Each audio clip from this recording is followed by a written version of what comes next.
Shortly after the close of World War I, I learned an invaluable lesson one night in London. I was manager at the time for Sir Ross Smith. During the war, Sir Ross had been the Australian ace out in Palestine, and shortly after peace was declared, he astonished the world by flying halfway around it in 30 days. No such feat had ever been attempted before. It created a tremendous sensation. The Australian government awarded him $50,000. The King of England knighted him, and, for a while, he was the most talked about man under the Union Jack.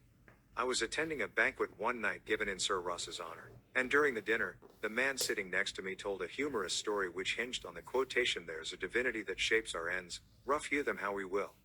The raconteur mentioned that the quotation was from the Bible. He was wrong. I knew that. I knew it positively. There couldn't be the slightest doubt about it. And so, to get a feeling of importance and display my superiority, I appointed myself as an unsolicited and unwelcome committee of one to correct him. He stuck to his guns. What? From Shakespeare? Impossible. Absurd. That quotation was from the Bible. And he knew it. The storyteller was sitting on my right, and Frank Gammon, an old friend of mine, was seated at my left. Mr. Gammon had devoted years to the study of Shakespeare. So the storyteller and I agreed to submit the question to Mr. Gammon. Mr. Gammon listened, kicked me under the table, and then said, "Dale, you are wrong. The gentleman is right. It is from the Bible." On our way home that night, I said to Mr. Gammon, "Frank, you knew that quotation was from Shakespeare?" "Yes, of course," he replied, "Hamlet, Act 5, Scene 2. But we were guests at a festive occasion, my dear Dale. Why prove to a man he is wrong? Is that going to make him like you? Why not let him save his face? He didn't ask for your opinion. He didn't want it. Why argue with him? Always avoid the acute angle." The man who said that taught me a lesson I'll never forget. I not only had made the storyteller uncomfortable, but had put my friend in an embarrassing situation. How much better it would have been had I not become argumentative. It was a sorely needed lesson because I had been an inveterate arguer. During my youth, I had argued with my brother about everything under the Milky Way. When I went to college, I studied logic and argumentation and went in for debating contests. Talk about being from Missouri, I was born there. I had to be shown. Later, I taught debating and argumentation in New York, and once, I am ashamed to admit, I planned to write a book on the subject. Since then, I have listened to, engaged in, and watched the effect of thousands of arguments. As a result of all this, I have come to the conclusion that there is only one way under high heaven to get the best of an argument, and that is to avoid it. Avoid it as you would avoid rattlesnakes and earthquakes. 9 times out of 10, an argument ends with each of the contestants more firmly convinced than ever that he is absolutely right. You can't win an argument. You can't, because if you lose it, you lose it, and if you win it, you lose it. Why? Well, suppose you triumph over the other man and shoot his argument full of holes and prove that he is non compos mentis. Then what? You will feel fine. But what about him? You have made him feel inferior. You have hurt his pride. He will resent your triumph. And a man convinced against his will is of the same opinion still. Years ago, Patrick J. O'Hare joined one of my classes. He had had little education, and how he loved to scrap. He had once been a chauffeur, and he came to me because he had been trying, without much success, to sell trucks. A little questioning brought out the fact that he was continually scrapping with and antagonizing the very people he was trying to do business with. If a prospect said anything derogatory about the trucks he was selling, Pat saw red and was right at the customer's throat. Pat won a lot of arguments in those days. As he said to me afterward, I often walked out of an office saying, "I told that bird something." Sure, I had told him something, but I hadn't sold him anything. My first problem was not to teach Patrick J.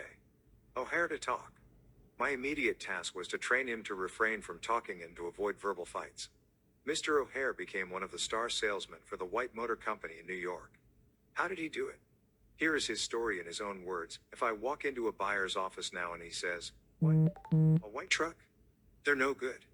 I wouldn't take one if you gave it to me. I'm going to buy the Who's It truck," I say. The Who's It is a good truck. If you buy the Who's It, you'll never make a mistake. The Who's Its are made by a fine company and sold by good people. He is speechless then. There is no room for an argument. If he says the Who's It is best and I say sure it is, he has to stop. He can't keep on all afternoon saying, "It's the best," when I'm agreeing with him. We then get off the subject of Who's It and I begin to talk about the good points of the white truck. There was a time when a remark like his first one would have made me see scarlet and red and orange. I would start arguing against the Who's It, and the more I argued against it, The more my prospect argued in favor of it, and the more he argued, the more he sold himself on my competitor's product. As I look back now, I wonder how I was ever able to sell anything. I lost years of my life in scrapping and arguing. I keep my mouth shut now. It pays. As wise old Ben Franklin used to say, if you argue and wrangle and contradict, you may achieve a victory sometimes, but it will be an empty victory because you will never get your opponent's goodwill. So figure it out for yourself. Which would you rather have, an academic, theatrical victory or a person's goodwill? You can seldom have both. The Boston Transcript once printed this bit of significant doggerel. Here lies the body of William J., who died maintaining his right of way. He was right, dead right, as he sped along, but he's just as dead as if he were wrong. You may be right, dead right, as you speed along in your argument, but as far as changing another's mind is concerned, you will probably be just as futile as if you were wrong. Frederick S. Parsons, an income tax consultant, had been disputing and wrangling for an hour with a government tax inspector. An item of $9,000 was at stake. Mr. Parsons claimed that this $9,000 was in reality a bad debt, that it would never be collected, that it ought not to be taxed. Bad debt, my eye, retorted the inspector. It must be taxed.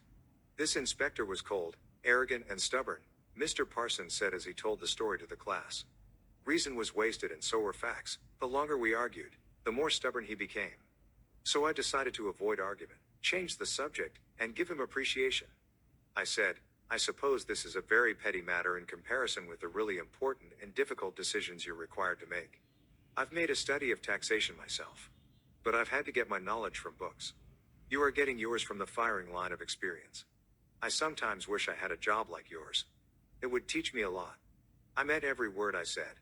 Well, the inspector straightened up in his chair, leaned back, and talked for a long time about his work, telling me of the clever frauds he had uncovered. His tone gradually became friendly, and presently he was telling me about his children. As he left, he advised me that he would consider my problem further and give me his decision in a few days. He called at my office 3 days later and informed me that he had decided to leave the tax return exactly as it was filed. This tax inspector was demonstrating one of the most common of human frailties.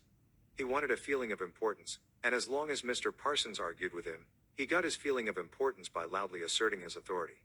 But as soon as his importance was admitted and the argument stopped and he was permitted to expand his ego, he became a sympathetic and kindly human being. Buddha said, hatred is never ended by hatred but by love, and a misunderstanding is never ended by an argument but by tact, diplomacy, conciliation, and a sympathetic desire to see the other person's viewpoint.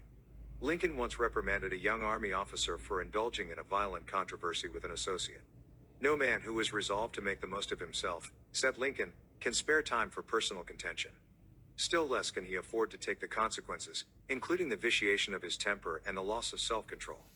Yield larger things to which you show no more than equal rights, and yield lesser ones though clearly your own. Better give your path to a dog than be bitten by him in contesting for the right. Even killing the dog would not cure the bite. In an article in Bits and Pieces, some suggestions are made on how to keep a disagreement from becoming an argument. Welcome the disagreement. Remember the slogan, when two partners always agree, one of them is not necessary. If there is some point you haven't thought about, be thankful if it is brought to your attention. Perhaps this disagreement is your opportunity to be corrected before you make a serious mistake. Distrust your first instinctive impression. Our first natural reaction in a disagreeable situation is to be defensive. Be careful. Keep calm and watch out for your first reaction. It may be you at your worst, not your best. Control your temper.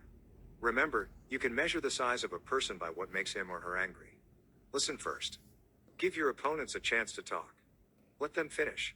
Do not resist, defend, or debate. This only raises barriers. Try to build bridges of understanding. Don't build higher barriers of misunderstanding. Look for areas of agreement. When you have heard your opponents out, dwell first on the points and areas on which you agree. Be honest. Look for areas where you can admit error and say so. Apologize for your mistakes. It will help disarm your opponents and reduce defensiveness. Promise to think over your opponent's ideas and study them carefully.